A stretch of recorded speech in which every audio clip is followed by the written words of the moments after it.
Bom dia! Estamos aqui hoje mais uma manhã para conversarmos sobre práticas apreciativas para um ambiente de trabalho mais humanizado, colaborativo.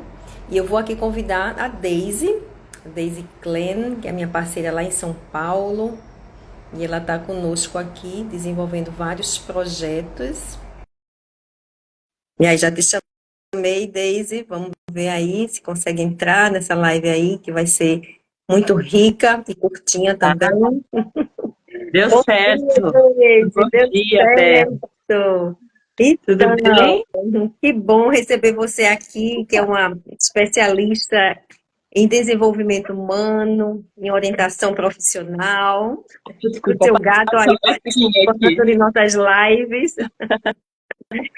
Então, Deise, a gente está aí nesse projeto juntas, né, de práticas apreciativas, você aí em São Paulo, eu aqui em Recife, e aí a gente está nesse desafio de levar esse bem-estar para as organizações. Então, dá um oi aí para a gente.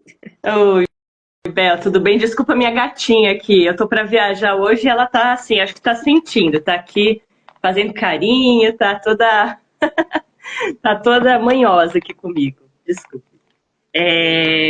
Então, bom dia. É muito bom a gente estar trabalhando junto. Eu gosto muito aí do teu lado aí da investigação apreciativa, esses estudos que você anda fazendo de neurociência. Vejo muita coisa, muita sinergia nos nossos trabalhos. Acho que tanto eu como você, nós somos muito voltadas para esse lado da humanização nas empresas e de trabalhar as pessoas mesmo, de desenvolver as pessoas. Acho que isso é muito legal e acho que a proposta hoje é a gente conversar um pouquinho sobre como é que as práticas apreciativas que nós trazemos apoiam para que as pessoas colaborem melhor, sejam mais criativas e que as empresas sejam mais humanizadas também, né? Então, é um pouquinho isso que eu acho que a gente quer trazer hoje. Exato. Quero também dar bom dia aí quem entrou na live, tem aí a amiga Mariana aqui de Recife também. Então, quando a gente fala aí da investigação apreciativa, o próprio nome já diz, o apreciar. E esse nome às vezes não é tão conhecido, a gente escuta mais a palavra positivo, mas o apreciar, como eu falei nas outras lives, ela é muito maior do que apenas um pensamento positivo. E ela surgiu lá nos Estados Unidos, dentro de empresas, né? Foi o professor David Copperheiden, que estava fazendo seu doutorado, e ele foi fazer uma pesquisa dentro das empresas e viu que as pessoas não gostavam muito de falar do que não dava certo, porque elas não se sentiam valorizadas. Então, quando ele começou a identificar o que funcionava bem na organização, e a gente sabe que a organização ela é feita de pessoas, não é apenas as paredes, então são processos e pessoas, e ele começou a descobrir o potencial daquelas pessoas, as histórias de sucesso, porque todo mundo tem uma história de sucesso. Sendo que o agente se cobra tanto que a gente esquece desse sucesso. E aí a gente se desvaloriza. Aí a gente vai para uma mente de escassez. Então, o professor David Copperheide, né, em sua tese de doutorado, ele provou que as perguntas positivas fazem as pessoas se sentirem mais seguras de falarem de si. E aí a gente descobre todo o potencial humano. E descobrindo o potencial humano, a gente descobre o potencial organizacional. Isso é uma chave de ouro. Se a gente descobrir isso, todas as organizações vão prosperar e as pessoas também. É muito legal o que você falou, Bel. Eu acho que uma chave desse trabalho que a gente está fazendo, interessante, que eu não vejo muito por aí, é que a gente percebeu sinergias entre técnicas que eu usava e a investigação apreciativa, né? Então, como que existem outras práticas que a gente pode juntar aí para que a empresa tenha esse clima gostoso, tenha esse clima positivo, que olha para o que pode ser melhor, para o que pode ser para esse positivo, para o que pode ser criado de bom. E aí algumas dessas práticas são a comunicação empática, apreciativa também, o Ikigai, são coisas que agregam aí junto com a investigação apreciativa. Então a gente acabou fazendo um pouco um mix único de práticas, mas que ajudam as empresas em tudo isso que a gente gostaria de ver no mundo, né? Nessa humanização. E você tem muitas dessas práticas, né, Deise? Você trabalha com várias ferramentas, a gente se conectou muito quando você me apresentou o Ikigai. O Ikigai a gente descobriu o nosso propósito, descobrindo as nossas forças. E também fazendo esse link, o que é que o mundo precisa? Porque às vezes a gente fica muito em nós, né, olhando o nosso umbigo. E a verdadeira felicidade acontece quando a gente faz o outro feliz. Então, quando a gente sai do nosso mundo e vai tá, o que é que o mundo precisa? O que é que as pessoas estão precisando para ser feliz? Então, a gente traz várias técnicas, muitas delas, né, você aí é uma especialista, eu quero também que você fale de algumas delas que a gente vai estar trazendo nessa jornada.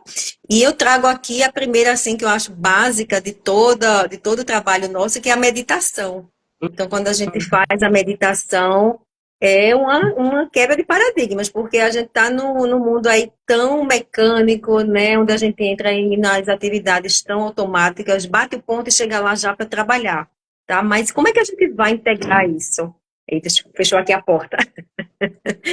Mas abrindo portas, né? Então, como é que a gente traz essa prática da meditação dentro das organizações? É isso que a gente vai estar também conversando, porque a gente já sabe que é uma técnica assim que ela traz muitos benefícios para a gente no físico e no emocional também.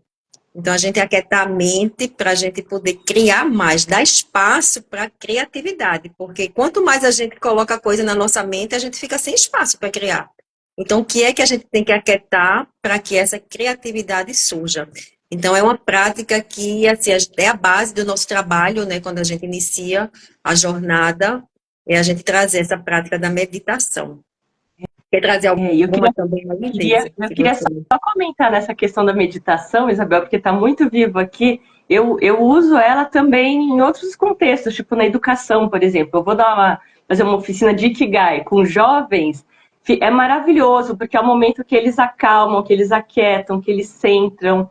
E ontem eu tive uma experiência incrível, porque eu fui fazer um trabalho voluntário numa instituição de crianças que iam até 10 anos no máximo. E eles, a prática deles, todo começo de aula, eles têm uma meditação, a coisa mais fofa. E as crianças todas acalmam, centram. Então, isso vale para qualquer local e idade, mas é uma prática muito, muito importante e que ela se conecta um pouco com essa questão de você centrar em você mesmo, de você trazer esse momento de quietude para que você possa perceber o brilho que tem em cada um também, que fala com o Ikigai que você estava comentando antes, né? Então, o Ikigai a gente vai falar mais na próxima semana por conta do propósito, mas é uma ferramenta de autoconhecimento. Eu acho que tudo parte do autoconhecimento. Então, a meditação que aquieta a mente, o Ikigai, elas são bases de autoconhecimento para que você possa, dentro de uma organização qualquer que seja, colaborar melhor, ser mais criativo, trazer mais da sua alma mesmo, trazer mais do seu brilho interno, ser mais humanizado com o outro, porque você se entende melhor, tem mais autoestima, se aceita. Então eu acho assim, autoconhecimento, essas ferramentas de autoconhecimento, como a meditação, o Ikigai, elas são base realmente para a gente. Mas aí eu posso comentar contigo, por exemplo, quando a gente pensa em humanização, uma chave muito importante é a comunicação.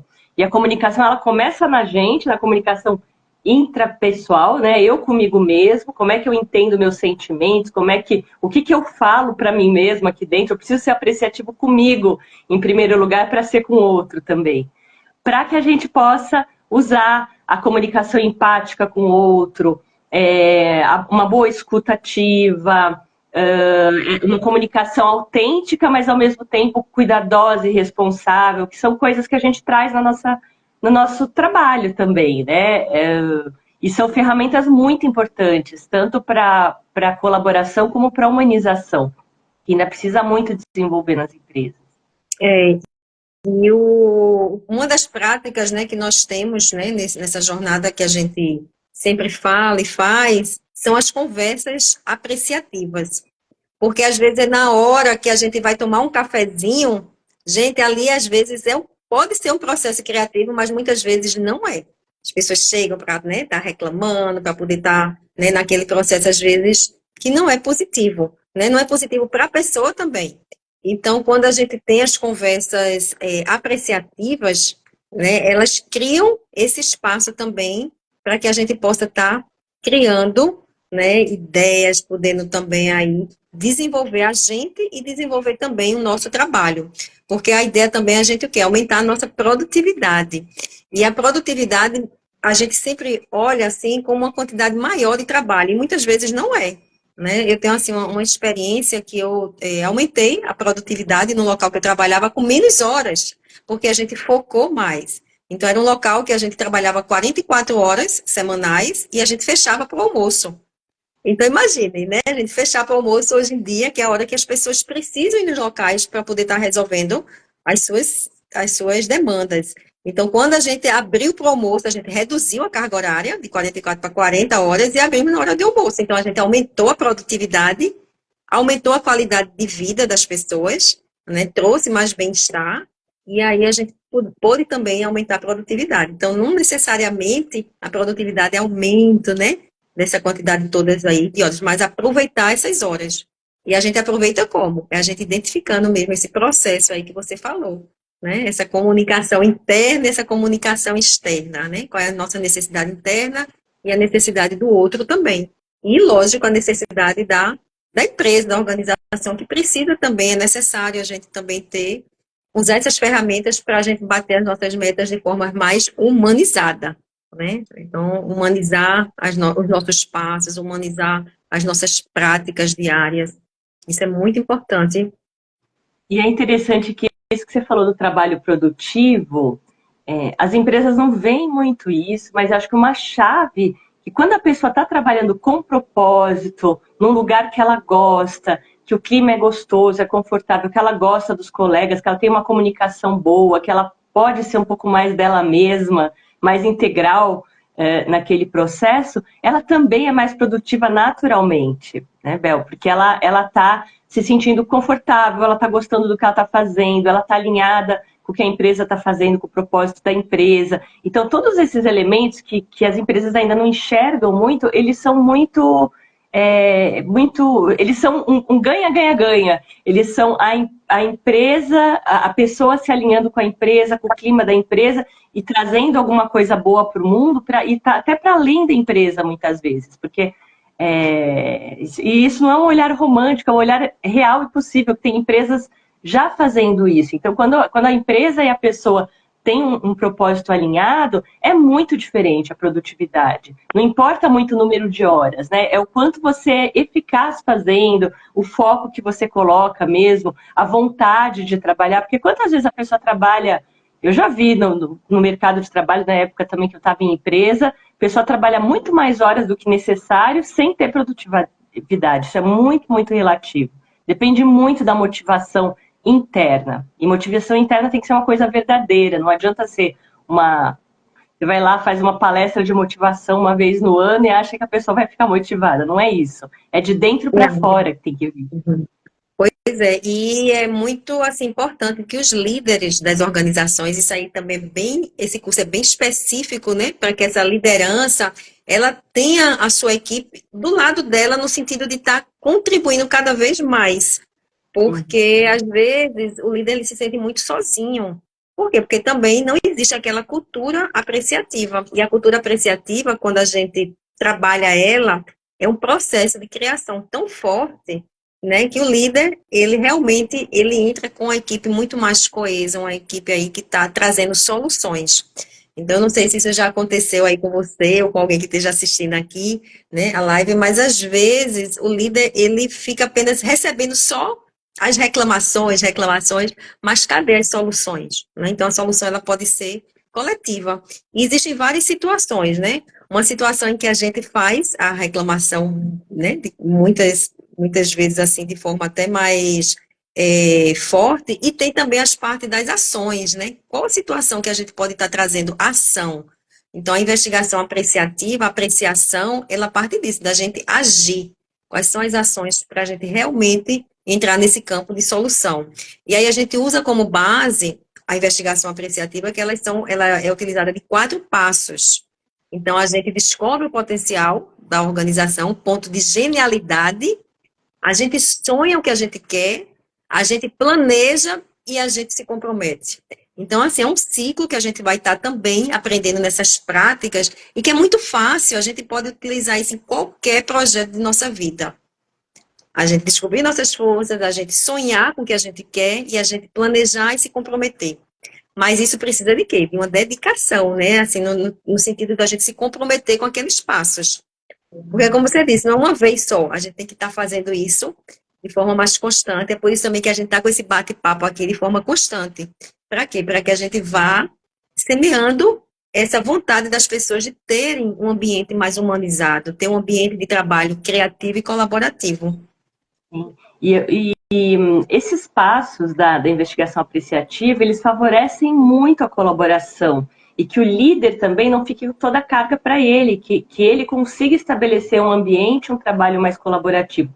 Porque esses passos pressupõem que você vai colocar todo o time junto para sonhar junto o que quer. Então, você vai envolver as pessoas naquele processo. Acho que isso que é muito especial dos processos de investigação apreciativa dentro das empresas.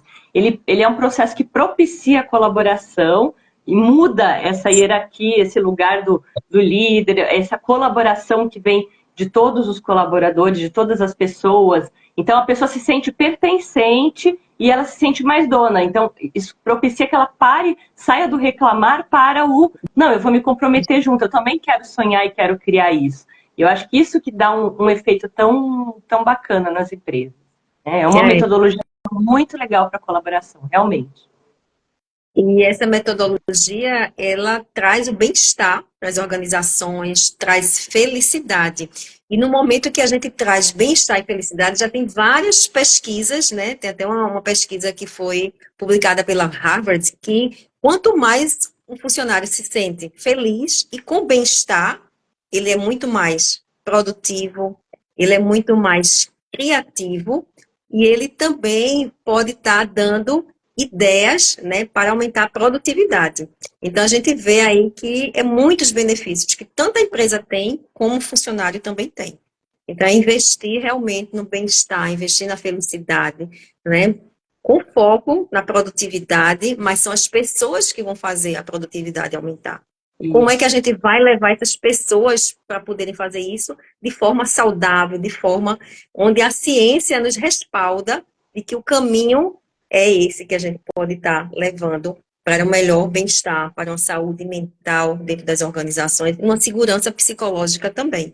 Então, é a gente realmente investir nesse caminho aí mais humanizado dentro das organizações. Você falou de segurança psicológica, é bem isso, cria um clima de confiança, né? Cria um clima que favorece a colaboração, a criatividade, a participação das pessoas, a própria produtividade, o buscar, quando você tem várias pessoas buscando propósito ali, é fantástico. As pessoas estão se desenvolvendo. Também tem outras pesquisas que falam que as pessoas não buscam só salário, elas não estão buscando só dinheiro no trabalho. Elas buscam mais que isso. O trabalho é onde a gente gasta boa parte do nosso dia, muitas vezes. Então, ele precisa ser um ambiente também que você sente que você está sempre se desenvolvendo. Né? É, Se for e um como é ambiente que ruim, poxa, você vai ficar ali é, louco para fugir dali, ou improdutivo e assim por diante. exato. Como o Eric aí falou, o Eric Albuquerque, né? Uma pessoa feliz e tranquila produz muito mais e melhor. Com Sem certeza, dúvida. Eric. É isso que a gente aqui tá conversando. É muito bom encontrar esse respaldo no público, porque a gente tem que ver como é que é esse feliz, né? Que a gente pode estar levando essa felicidade para dentro das organizações, para que a gente possa ter essa produtividade aí alcançada. É Então, isso mesmo. é Bel. E isso. eu acho que, bom, a nossa ideia é sempre fazer uma live mais curtinha, a gente até sempre fala mais do que a gente se programa para falar, porque vai fluindo, né? Mas eu queria deixar um recadinho, que a gente vai ter são oficinas, na verdade, rápidas, aí é uma jornadinha de 4 encontros que a gente vai ter em junho, a partir do dia 11 de junho, onde a gente junta esses nossos conhecimentos das práticas apreciativas para que você tenha um ambiente de trabalho mais colaborativo, mais criativo, mais humanizado. Então, é uma jornada muito legal para quem é líder, para quem está nas organizações, para quem quer criar um projeto com mais pessoas, para as ONGs também, que precisam tanto disso também, né, de ter esse trabalho colaborativo. Então, acho que é um trabalho bem bacana, que a gente acredita muito e quer convidar quem está em casa a entrar em contato comigo e com a Isabel para estar junto com a gente. É isso aí, é uma jornada curta e uma jornada profunda ao mesmo tempo. Então, a gente Verdade. sai e a gente também vai dar o apoio durante o curso, as pessoas que querem aplicar, ela já de imediato, a gente vai estar dando essa mentoria para as pessoas poderem fazer essa aplicação com segurança, porque a gente sabe que é a prática que vai fazer aí a gente poder memorizar esses conhecimentos. Isso, Bel. Então é isso, Obrigada. David. Grata aí pela parceria, pela disponibilidade. Um abraço. Grata também. Até a próxima. Até a próxima.